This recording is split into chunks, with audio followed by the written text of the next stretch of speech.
Welcome to Moments with Marianne. This is your host, Marianne Pastana, and I am so excited to be celebrating 10 years of meaningful conversations with you. As we step into our new primetime hour, it's such an honor to share this exciting new chapter with you.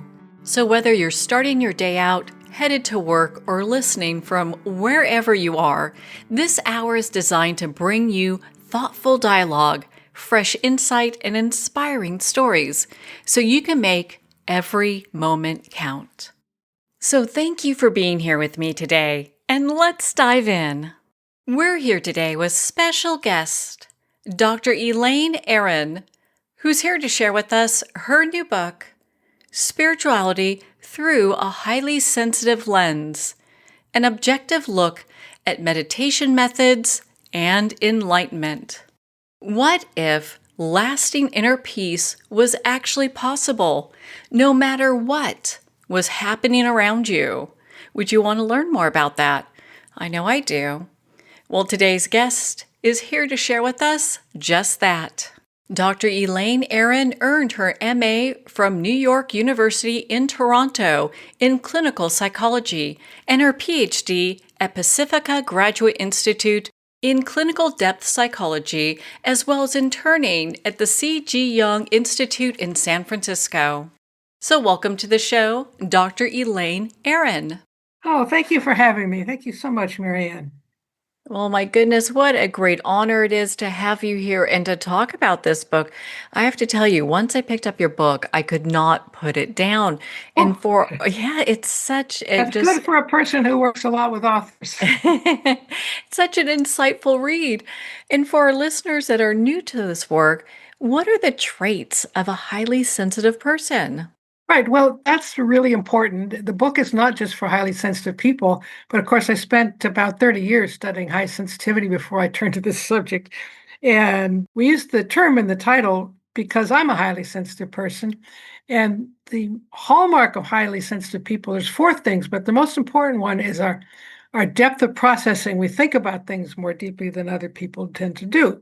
You'd think everyone would do that, but there are times when thinking deeply is not a big advantage. So this trait's found, it's innate in about 20-30% of people. And it's found in about that percentage in many different species. It's a survival strategy of paying attention. And as I said, sometimes it works, sometimes it's not that much of an advantage, but it works quite a bit. If everyone did it, then no one would have the trait as another understanding of it. So depth of processing, but also we do get easily overstimulated. And we have a lot of emotional responsiveness and empathy and a lot of sensitivity to subtle stimuli. So we call that DOES, depth of processing, being easily overstimulated, emotional responsiveness, and sensitivity to subtle stimuli. So all of that probably helped me to turn my attention to meditation and enlightenment because I noticed that there was no book on this subject that really covered it all. The tendency with meditation teachers is to teach what they know and to write about what they know, so they don't know about other methods. And I was surprised that there was nothing that tried to cover them all. And also, most people don't realize that every meditation method had the goal originally of getting people enlightened or to nirvana or awakened or self-realization or God realization.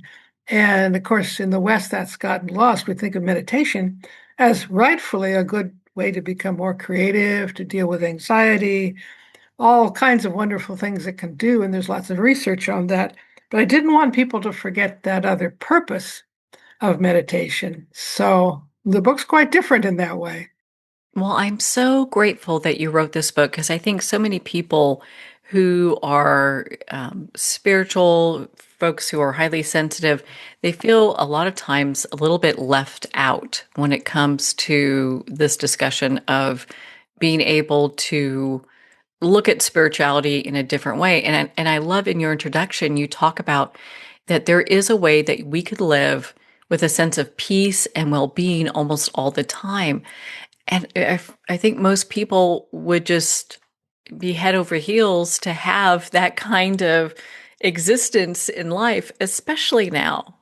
Yeah, I would think that especially. I mean, when I heard of that idea many years ago, I said, I want that.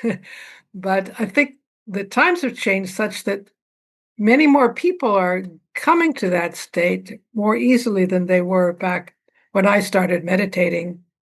So I think it's another reason why people should be aware that it really is possible. It's not as for some people it comes automatically almost and it comes suddenly and sometimes it's surprising this state which we'll have to define of course, but for other people it's a gradual thing. But if you kind of keep the eyes on that goal, it I think I think anybody can be there. Different teachers would tell you different amounts of time, and that's part of the purpose of the book was to give you a picture of all the different suggestions out there about how to reach enlightenment. But it also emphasizes the research.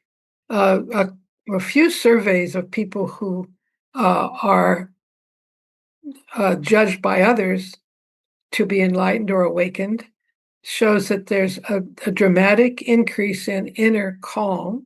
That doesn't mean they don't have emotions, but it's like if you think of the ocean has its depths and then it has its waves, and the waves of emotion we still have our reactions to things, but there is a contact with something deeper down inside. So that's a big emotional difference. Also, the sense of self becomes less important in a certain way because it's as though it shrinks in contrast to something much bigger that opens up. And then there's also a change in perception. Things look different, but I want to emphasize that it's not an attitude or a belief, or it's a permanent change in the brain. And I've been writing and thinking a lot about spiritual experiences, which are different. And sometimes they're doorways to a permanent state, but they're not the same thing as a permanent state. And that's the emphasis in my book is that permanent state, which I think has been overlooked in our culture. It's definitely there in the East, but even in the East, not everyone's enlightened, even though many of them seek it. So it does require good knowledge, and right now in the West, we're starting to do the research that needs to be done, particularly on brain states that what might suggest how to recognize enlightenment through looking at EEG, for example, or, measures of what's going on in the brain. That's why I also wrote it talking about this supernova, that something's exploding right now. And if you look on the internet, there's so much information out there. And that explosion is, I kind of call it like the Wild West. There's all kinds of stuff out there.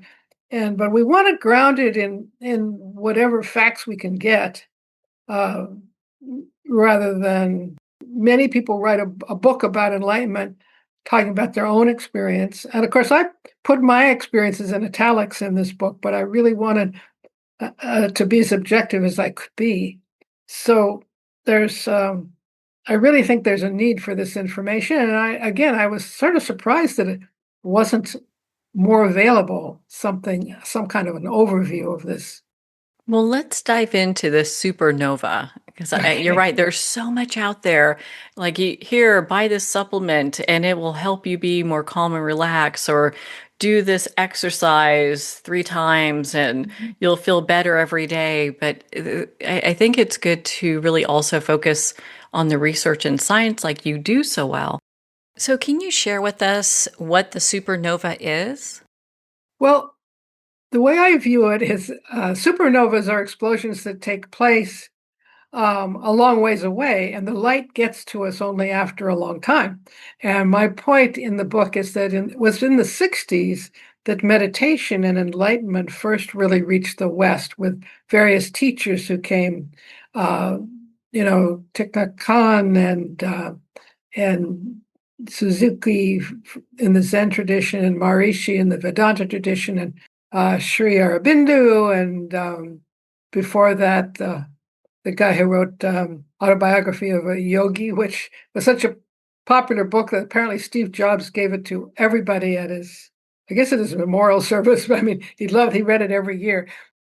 So it's sort of swept in and caught a lot of people's attention. And then it's like it died out for a while, I think. There wasn't so much about it. And then around 2010 or so, there started to be many more reports of people and research on this idea of enlightenment. Someone I cite a lot is Rick Archer's Buddha at the Gas Pump, which is a podcast.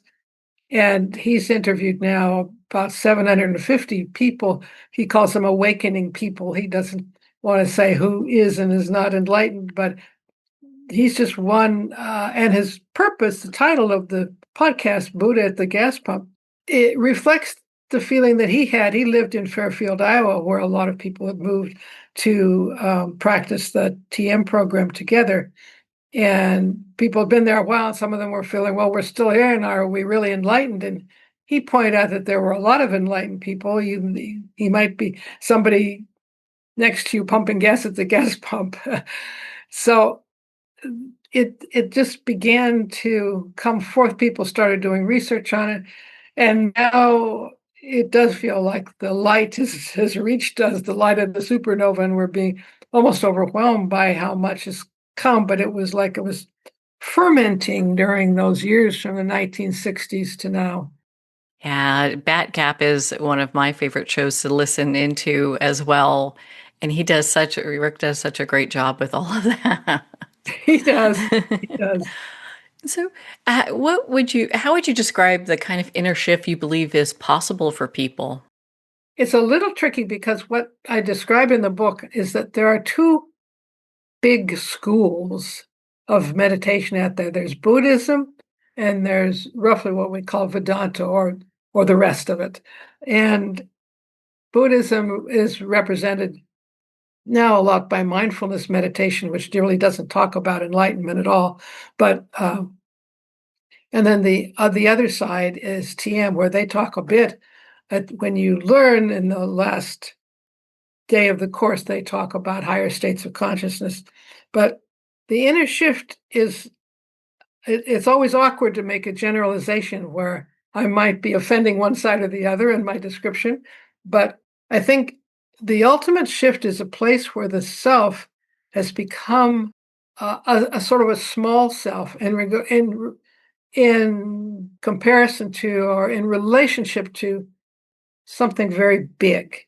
And this is either a kind of a sense of being beyond everything, a kind of almost a nothingness, or a something that is so full that it's like blissful and beautiful, and you identify with that. So it's kind of a shift in identification from your small self, the one that's concerned about all the things that small selves are concerned about, career and attachments to people, and whether we're successful or not, and how other people view us, and how to spend our time, all those things that what they call the body mind has to deal with. And then the shift is towards something very big, very unbounded. If you, maybe some of your listeners would want to just close your eyes or keep the eyes open and just shift your mind to that other field of life, to the unboundedness. It's something that most people have experienced at least a taste of. And imagine that being who you are in some sense, that you almost witness the things that you still have to do while you're still in a body, but you're witnessing it from this unbounded state.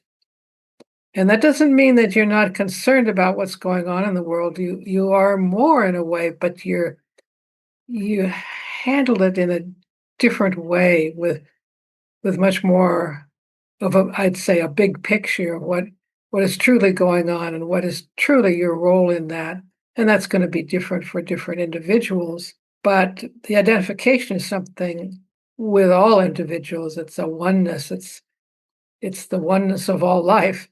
Now, of course, people can have an attitude, it would be really good to see the world as one, and maybe people do have experiences of oneness with all life, or unity experiences, maybe in some amazing natural setting, some flash of it. But Imagine living with that all the time, a shift to something that is permanent. And enough people have done that that one should really consider it as a thing to look into and make possibly a priority. Very carefully in terms of what path you choose. That's the point of my book, is to be aware of the different choices. But I say in the book that life is kind of like, can be like a conveyor belt. We get born, and then we grow up, and then we learn what we're supposed to do, and we do it, and we find somebody to marry maybe and have children, and we have careers, and we make money, and then we retire, and it's like we run on that conveyor belt all the way out to the end. But what if we made choices along there that maybe really changed what we did? And I really want people to be aware. That's the emphasis of my book, is that they have choices. And once they see the choices, they can choose for themselves. I'm not really trying not to push people in any direction, except to understand and to broaden their perspective of the shift they might be able to make in this lifetime. Well, thank you for sharing that. I think that that's such a great description because I think a lot of times, especially now, it seems like more people are asking more questions and wanting deeper answers. And I felt like your book really helped to, I wouldn't say point people in one direction or the other, but to help them guide those questions for themselves, which I Right. think is so important. One of the things in your book you talk about, and I love this chapter, you introduce the idea of someone can really wake up spirituality without fully cleaning up emotionally. So, Right.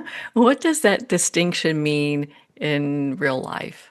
Well, it's a big deal to me, partly because my training is in clinical psychology, but also because of all of the concern that we have about spiritual teachers, some of whom claim to be enlightened, some of whom may be enlightened, who have done things that were not admirable in one way or another with finances, with their students. I like Ken Wilber, who's sort of jack of all trades, philosophy, psychology, spirituality, and his point is that we we grow up, we grow through different stages, and some of those are stages of learning to use our bodies, so that we learn to walk and to talk and to run, and maybe we become athletes, maybe we don't, but we develop those abilities. Then we develop cognitively, and maybe we develop musically, and then he also says spiritually we wake up, we grow up in the sense of, he calls it waking up, is seeing the bigness and where we come from. And then he says cleaning up is where you look at the stuff in your life that have left you with, oh, sort of shadowy stuff, or with complexes is what I call them, things that trigger us. And I wanted my book to guide people, not to tell them how to clean up, but to guide them into a sort of an inventory of where they might want to clean up, so that they might do something about those things while waking up, instead of coming through that whole process and then having these shadowy things in their behavior. Now, now some Buddhists would say, "Oh, you couldn't ever possibly be enlightened if you had any of that shadow stuff left." But that's a whole discussion of where the end is, where the goalpost is, or where the finish line is, in terms of what enlightenment finally looks like. But we do know that there are some people who seem to be far along, who still have things that they could do in this cleaning up area. And so that's why I made that a part of the book. And sadly, people clean up in the sense of going to therapy maybe for years, or doing various self-help methods of understanding their past and dealing with trauma. And they never wake up or consider the possibility of becoming enlightened. And then there are all the people who are in meditation retreats or courses, or consistent practice. It never occurs to them about cleaning up. So I really wanted to bring these two together, because it does seem like the goal we want in the end is to have both. Well, and I so appreciate this because I know a lot of people that have some type of spiritual awakening, and then afterwards they're kind of trying to figure out, okay, now what do I do? I have Yes. this awakening. My life might be still in shambles, or things aren't really looking the way that they should, but I'm feeling completely different spiritually. Right. Adyashanti's has written a good book about that. You probably heard of Adyashanti. He's someone who's been in the Bay Area a long time and sort of I like his story about I think he was a teenager and he was in a bookstore and he picked up a book and he saw the word enlightenment and said, I want that. He lived in Los Gatos and it turned out there was a Zen teacher close to him and he started studying with her. But he had an awakening, a couple of them. In addition, you could have several, and I think that does happen. And he talks about, but still, there are still issues, and you maybe work on them differently if you've awakened. You can often do better on work on your own. So he talks a lot about just journaling his way through, but because the big thing is realizing there's something that needs to change. And some of the social community out there around enlightenment might leave one feeling, well, if I'm enlightened, I couldn't have anything more that I need to do. There isn't even a me in a sense. All of that is gone into non-duality. There's no me, there's just isness. But then that leaves a lot of things in the relative world kind of abandoned unless we turn our attention there. So there's no shame in uh, continuing to grow in the cleaning up area after waking up. I don't think, but it is a kind of a funny idea because, yeah, we think, well, surely if we're enlightened, we're perfect. And I talked about that in the book. That's an archetype that is impossible to live up to. Yeah, so this idea of waking up that there is a shift that can happen in our brain that makes us far different and yet it leaves us with our individual stuff. And all the traditions talk about Laisha Vidya, the greasy stuff on the rice ball, the greasy stuff that's sort of left of our personality after we're awakened from our experiences before becoming enlightened. Well, and to dovetail with that, why is it so important that we address our personal wounds or patterns alongside our spiritual growth? Well, I think that they speed each other up. I don't think it's important if you're in therapy to talk about your spiritual life necessarily, or if you're seeing us having meetings with a spiritual teacher. If you don't have to talk about your therapy, but they do dovetail. You begin to see ways in which your personal attitudes might be standing in the way of your growth. I think, for instance, people often have what I call attachment issues, feelings from their past about authorities, have unfinished business around attachment, around, I even go into it a little bit in the book around attachment can be secure. So when we grew up, we were confident that we were loved and going to be taken care of, or we were insecure. We were either anxious that we'd be loved provided we were good and did whatever it required to be loved, or we were avoidant. We realized we weren't going to get love, so we just managed to get along without. So these kinds of things then can step into, for instance, our relationship with any kind of spiritual teacher, even a book you read. You may become very attached or very avoidant. I don't really trust this person, or this person is now my spiritual teacher forever.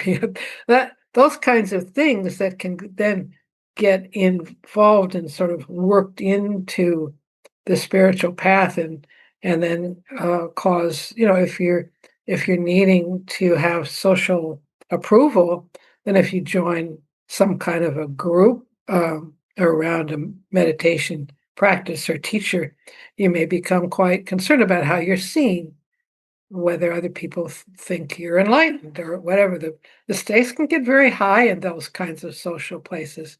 And even if we're on our own, we may miss out on opportunities because we are skeptical, more skeptical than necessary, or too attached to one method without being interested in finding out what else is out there at all. Kind of like it'd be so scary to find out there was anything else out there.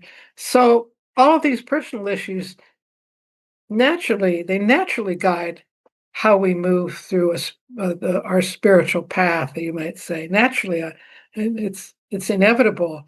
I give some examples of different people that we all admire spiritually who are quite different because of their childhoods or their experiences later on that then colored their spiritual lives, and also the advice that they give to people who read their books. Well, as you say in your book, knowledge is power. So, Yeah. Yeah, so up to a point, so is experience. We kind of want to balance them. That's why I really do urge people to try to get some experience with meditation so that then they have something to kind of chew on in the knowledge area. I think that that's such an important piece. I was blessed to have met the monks that did the Walk for Peace that were Oh, teaching yes. people Uh-huh. how to do just simple mindfulness practices. And Right. I have to tell you, the crowd had it was a like a peaceful calm among Mhm. them. It was such a blessing to be a part of that. Mhm. Yes. Yes, I think just a taste of that calm, I think it speaks to something deep in ourselves that knows about it, and then we think, "But I don't know how to get there," and that's what we want to all learn to do. And when people go out in the world and exhibit that in some way, it's so important. It's so important, and I know you do that with your work. You have a calm in your voice that I'm sure listeners pay attention to, want to be closer to. Just like your books. Yeah, things that gravitate us, and I think it's interesting. It's things that we cultivate over years. It's not something that, at least for me, wasn't something that was just like, oh, this showed up. Peace and calm. I make sure that my place is in a peaceful state as much as I can for me. Kind of that Right, inner sanctuary that we have. right, right. One of the things you talk about in your book also is identifying what needs to be cleaned up in our lives. And I think a lot of times people may get a little confused by like, how do I identify what I need to clean up, especially when life can be so messy. So, what would you suggest? Well, that's why the book kind of has an inventory that each chapter kind of goes into each stage of life so that people can think about not only themselves, but their parents and their ancestors, because sometimes we kind of inherit something that has to be cleaned up from our ancestors. Most people can think of at least one thing like that that they kind of got and that they are dealing with or ignoring. And then we look at what our attachment in early childhood was like to our parents, how that affected us, our temperament that we have. Each of those are factors, and it's not too hard to get into therapy and have someone there as a kind of a witness as you explore what's going on. But also, you can look at your life and where you're hitting snags in relationships or at work, and why those snags are happening. Maybe there's something that we need to do, or maybe there's something we need to stop doing, a different direction to turn. It helps to have somebody to think about it, uh, like another person is a kind of a witness or a mirror, as long as that person doesn't start to push their own agenda. But otherwise, like I think this book does ask people to look at all of these different stages and times in life and how they might be affecting job to figure out what's going on. And of course, the older we get, the more we have figured out, and so it takes time. I think that that is very wise for people to do this reflection back into life. And you kind of point at that in your book as well, where you talk about doing a little bit of reflection on what it is that we have going on in our lives. Mhm. How does our childhood shape the spiritual or personal paths we eventually choose? Well, actually, there's research on how people's attachment to God, for example, reflects their attachment to their parents. So people with a secure attachment to their parents often feel the universe is a kind of a safe place, even if they don't believe in God. And then they tend to have the same beliefs as their parents, roughly. And then people who are more anxious are more may be quickly converted by somebody because their attention is going in this direction. They're not sure. So if somebody else seems to be sure, that's helpful to them.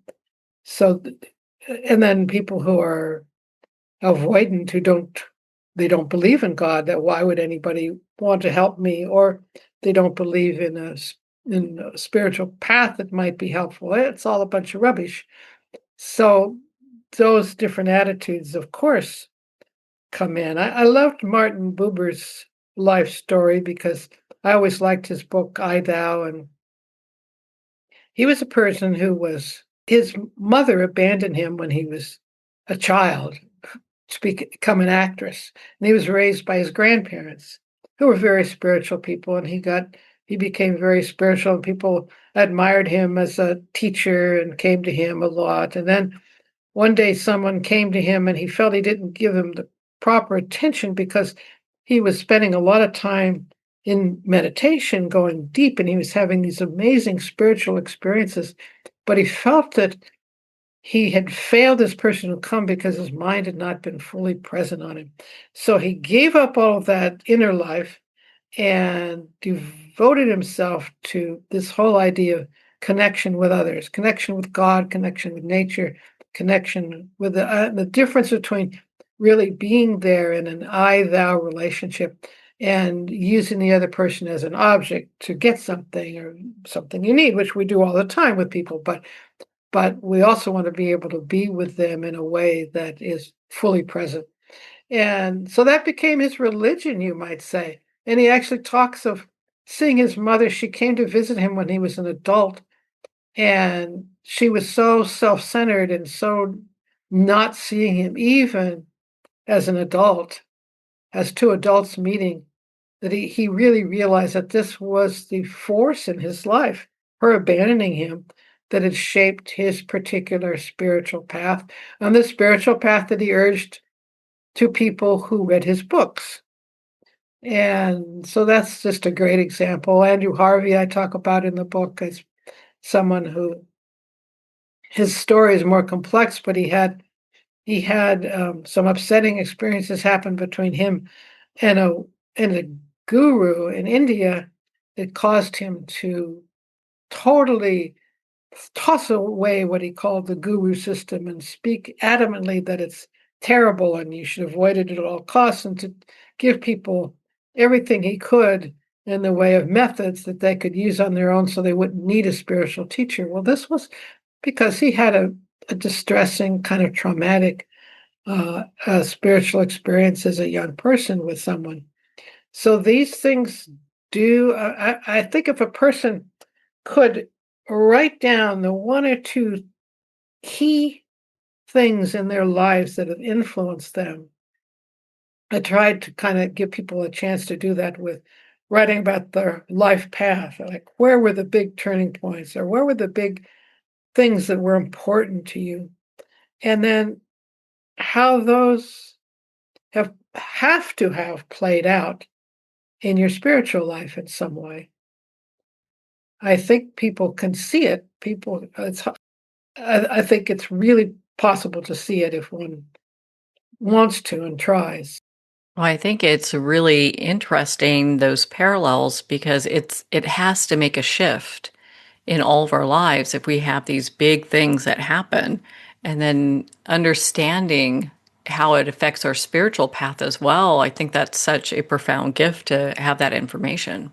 Mhm, mhm. Yes, I gave the example, it comes to mind now, of my great-grandfather who was in the Civil War as a young man, and, he was in Sherman's March to the Sea in the Union Army and was shocked by what Sherman had soldiers do to terrify the Southerners in that part of Georgia, because it was between Atlanta and the coast, and it was the richest, wealthiest, and most Confederate part of the country, and they just terrified people. And when the war was over, uh, my great grandfather Henry Ashcraft, like many soldiers, went off into the West. Just we'd say now they had PTSD. They were just horrified by the whole effects of the Civil War. It was such a nightmare. And then what did they do? Well, they carried on in all kinds of the word hooligan apparently came from those days and those guys running around just misbehaving. A lot like what happened in the Middle Ages when knights were off running around causing trouble when they weren't busy at war. So, uh, and all of a sudden, he's tearing down the tents that are at camp meetings just for fun. He ropes the tent pegs and pulls down the tents just for fun. And all of a sudden, somehow, he hears a preacher preaching, and he's completely sold out to the Free Methodist Church. To uh, the Free Methodist Church, Nazarene churches, are a few of what are called the holiness churches, which really actually came out of John Wesley and the Quaker George Fox, believed in a kind of perfection that was possible when you were born again. So, I mean, it had, to my mind, it sounded a lot like a kind of enlightenment in a Christian sense in a certain way. Anyway, he became a preacher and spent the rest of his life preaching all over the West. And boy, and I'm certain that he might have had a different life path if he hadn't had that experience in the Civil War. And, he became another kind of soldier in a way, willing to give his life.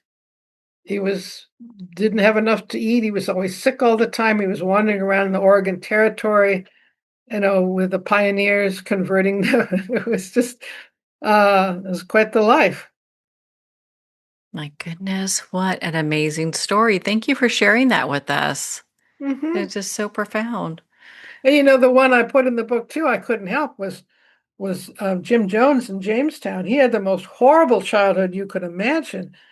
And I'm not saying he was enlightened, but he was extremely charismatic. He had everybody in the Bay Area eating out of his hand before he went off and did what he did. Well, I think that points to a certain level of discernment Hmm. as we approach our spirituality, because Right. I think it could be really easy just to follow any type of guru, but to Hmm.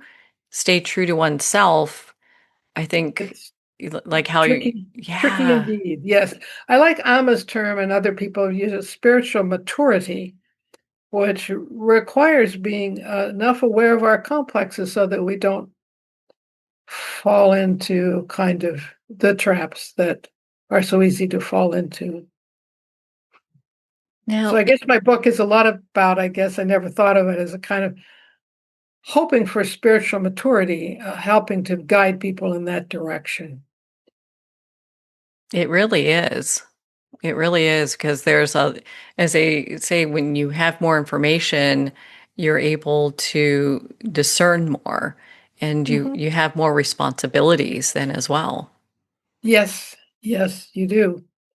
Yes, and have to. For a while, I had in my book, and I had to take it out because there wasn't enough room for it. But I had this whole thing about becoming a hopefully helpful spiritual person, all with small letters, sort of a play on the HSP term. But the idea was that it is possible to help the people around you on their spiritual path. But the first thing is to keep your mouth shut and to listen and to listen and to listen. And often people find a more mature perspective simply by having someone to talk to uh, rather than someone lecturing to them. And that takes a lot of maturity to keep your mouth shut. Oh boy, does it! You know, I've put my foot in my mouth more than one time, so I understand that. So, one of the things I found it interesting in your book, you share about this difference between temporary experience and a more permanent inner shift. Can you Right. share on that for us? I think that's really important. Um, and it's funny because I have a blog that I write, and I just finished a second one on spiritual experiences versus enlightenment. And I think my second one is much more fuzzy about it because there is a really good book about spiritual experiences that describes the 5 characteristics, which I'm probably not gonna remember all 5 of them, but they sound a lot like becoming enlightened, but these are temporary experiences, but they can still be life-changing. One can still feel that one totally re-understands how the world is. One feels ready to surrender to whatever it is that has been revealed to you in this blast of knowledge. So the sort of blast of knowledge of insight, these are not ordinary spiritual experiences, but really profound ones. And they can certainly change the whole orientation of your life. And I really don't want to minimize those. Those are extremely important. I just simply want people to be able to realize that the brain can make this particular shift that I'm talking about, which is kind of a rarer bird, you might say, because, but I think people who have profound spiritual experiences are probably in a much better position to have something permanent happen. And permanent, it gets into the way the brain operates. And I go in the book into the research by Fred Travis has done with people who've been doing transcendental meditation for years because that has been a place, Maharishi International University, where that kind of research could be done. Where there are lots of people there. That's where um, we mentioned Rick Archer. That's where he lives, and so been able to compare new meditators with people meditating for a long time and feeling that they have awakened or that they have pure awareness all the time. And their brain differences are quite dramatic. And I think there's just one little study that he's done that I think points it out really clearly. It's a little hard to explain, but suppose you're in an experiment in which you're asked to press a button as soon as you see something. So that's reaction time. That's simple. And once you are in the study, you're geared up for pressing that button. Then suppose another part of the study is you're given a number from 1 to 10, and then you have to wait for the second number. And you press a button only if the second number is higher than the first number. So when you see the first number, there's no point in getting all agitated until you see the second number and then you push the button. But people who are awakened, enlightened, whatever, they they're totally calm when they see that first number. They're very fast in the reaction time part of the experiment. They're very fast in their reaction when it's time to react, but they stay calm until it's time to react. Whereas other people get kind of aroused when they see that first number. They're ready to do something. So, and that kind of that's the way the brain is acting. There's nothing in the experiment that a person could fake about that. It's too quick. So there's just this, you could say, in a kind of efficiency.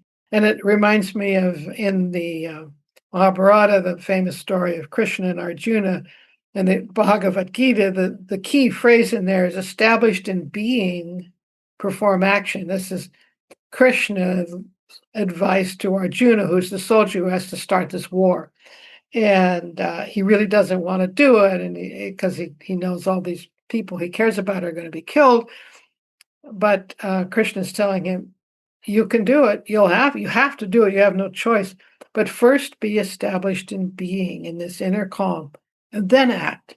And that is kind of the key description of this shift, a permanent shift in which your brain is just more efficient in a way, but calmer and emotionally. I think there's a lot of joy and bliss, oddly enough, and just this sense of being free of the life of the mind and body that is more limited because it hasn't made the shift.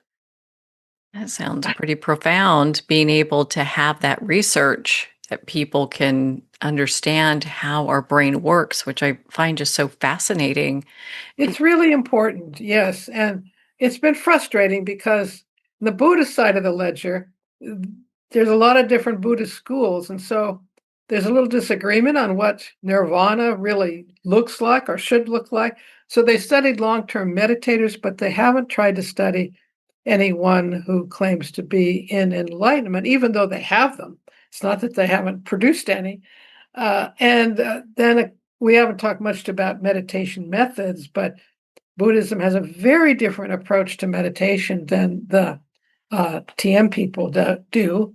And then there's the different things but there's three different things that happens in eyes closed meditation. Forget meditation where someone's talking to you, but I'm talking about the kind of meditation where you close your eyes and you do something. There's many, many descriptions of meditation, but you can boil them down to just three things. You're either going to be asked to focus and concentrate, really focus your attention, or you're going to be asked to keep your mind open to just being with your breathing or to observing your thoughts as they go by, kind of open, but not concentrating. Or you're going to be asked, as with TM, to let your mind transcend. Don't worry about thoughts. You'll have thoughts, but to use the mantra as a kind of a vehicle down to as quiet as you can get before you're bounced out again by thoughts. But the idea is to go into a deep state of rest. Now, the Buddhist approach to meditation is would look at that and say, you're just resting. Nothing good is going to come of that. That's just a waste of time. The TM people would say, well, what you guys are doing is all too much activity. You're not giving the mind a chance to really settle down and experience pure awareness. So we have these different philosophies that really make a difference in terms of what you choose to do with your years of meditation practice. It's kind of alarming, to realize, oh, you could be doing, if you just walk into a meditation place and start doing what they tell you to do, great. But it might be good to find out what their philosophy is. The goal of getting to nirvana, well, Buddha had an eightfold path. Patanjali on the Vedanta side also had an eightfold path. Uh, and it starts with ethics always and right behavior, but then the subtleties of meditation are quite different and really interesting. I go into them in the book. I probably shouldn't try to go into them now, but it really is interesting to see the choices that you have. And I think that that is so important because I know I started with one when I first started meditating and immediately got frustrated because I couldn't, it's like, make the thoughts go away. And Mhm, I mhm. think if I'd known that there have been other approaches, Yeah. I would have found a path that would have been more aligned with what works with me and my brain. Yeah, and I do. I think it's interesting in what causes people to stop meditating because very often they feel they're not doing it right, or that it's too hard, or they don't have time. But that means they don't have time to do something that makes them miserable. I think is what it really means, and that again is misinformation or poor teaching or both. And it's a shame. It's what you'd expect, I think, with all this new knowledge and all these different teachers. But it's sad because many people try meditation once and then quit, and that does it does you have to you have it goes to my heart to think of people who've had that difficulty with meditation. Yeah, it's hard. I heard a long time ago, and I don't even remember who it's from. And they made this analogy. They said if the ocean is enlightenment, there are many rivers that lead to it. And I think that that's so true. There are so many different practices, and you go into depth in that in your book, which I really appreciate because there's quite a few there that I learned that I'm going to look into. And I feel when people have more information, then they can make the appropriate decision with what works best for them. Hmm. Hmm. You have so many wonderful events coming up. I know you have one on April 4th. Can you share a little bit about that with us? That's up here in the Bay Area. That's going to be fun. My son is going to join me. They wanted a conversationalist, a person with me, and he's going to come, and he's just read the book. He's a total skeptic about his mother's. I don't know where he is now. It'll be fun to talk to him about it, but he'll be there, and that's just a local event in the Bay Area. But then we have a couple events that are online. One is with the Family Action Network, and another is with Banyan Books, which does a worldwide Zoom event. And I think there are other things that are kind of in the works still. So many great things. Where can our listeners connect with you and be part of your community? Well, that's been a slow thing. I mean, the thing is, for 30 years or so, www.hsperson.com has been my place. And that's been for highly sensitive people. But now I'm trying to do something that isn't just for highly sensitive people without having to create a new website that divides and confuses even more. So I'm working on a new website, but right now it's possible to find in my blogs the things I'm writing that are related to my book. Connecting as a community, I'm not too oriented to that. When people write comments, I'm happy to look at them. Sometimes I answer them, but I'm a very introverted person myself and highly sensitive. I don't think of myself as a spiritual teacher because that would involve, I think, having to get to know the person and knowing what they ought to do. And I don't want to be someone who's giving people advice in that specific personalized way. So I've put my heart and soul into this book, and that's how they can connect with me. Well, Dr. Elaine Aron, thank you so much for taking the time to be on the show with us here today. Oh, it's been a pleasure, Marianne. Your questions reflect so much insight. You're a lovely person. Well, thank you, Dr. Elaine Aron. It's been such an honor to spend this time with you and to talk about your new book, Spirituality Through a Highly Sensitive Lens. Well, we're at the end of our time today. I'd like to thank everyone for tuning in. You're listening to Moments with Marianne, where we make every moment count.